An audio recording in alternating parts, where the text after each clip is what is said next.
Hello, my name is Craig DeLarge, and I'm with the Digital Mental Health Project, a consultancy that develops education and research that enables a responsible adoption of digital technology in mental health and wellness settings.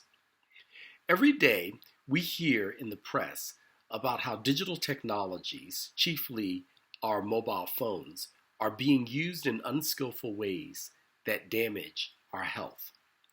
Here at the Digital Mental Health Project, we are about helping populations to better understand how to more skillfully use digital technology in ways that actually will help them to achieve healthier stress levels as well as to recover from mental disorders. The fact is that the digital mental health space is one that has emerged in the last few years with quite significant implications for both individual and public health, both in terms of improved access, improved quality of healthcare therapy and services experiences, as well as reduced costs. These technologies take many forms, some of which you're familiar with. They run the gamut from websites and social media to mobile apps to telephone, video conferencing, and chat messaging technologies to wearables that you wear on your wrists, your head, and other parts of your body, as well as virtual and augmented reality, digital games, care coordination platforms that are used in the clinic as well as outside the clinic with populations in both healthcare and social care context, and data and algorithms that help us to understand what's happening with the use of these technologies and how care can be improved as a result of their use. These technologies are being used in many contexts across the entire healthcare value chain.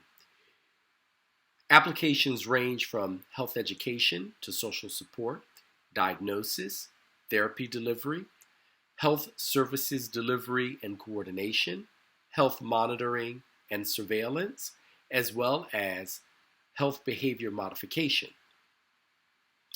We see that these applications, from an example standpoint, are being used for a number of different mental disorders. For example, depression and anxiety is being addressed using technologies that use cognitive behavioral therapies via teletherapy and artificial intelligence chatbots.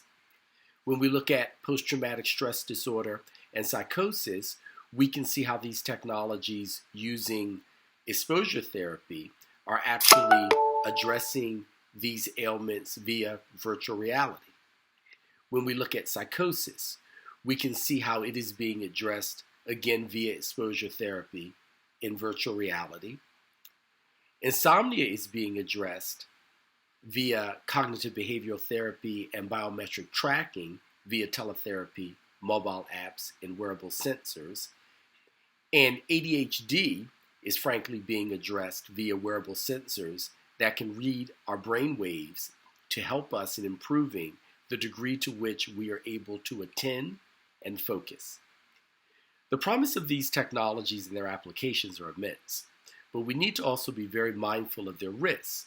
The fact is that there are risks when it comes to efficacy and effectiveness of these technologies, to security and how they collect and handle data of a personal nature, stigma, where many people will not use these technologies because they fear being stigmatized, and the digital divide, where we want to make sure that people who most need these technologies in low to medium income settings are not left behind.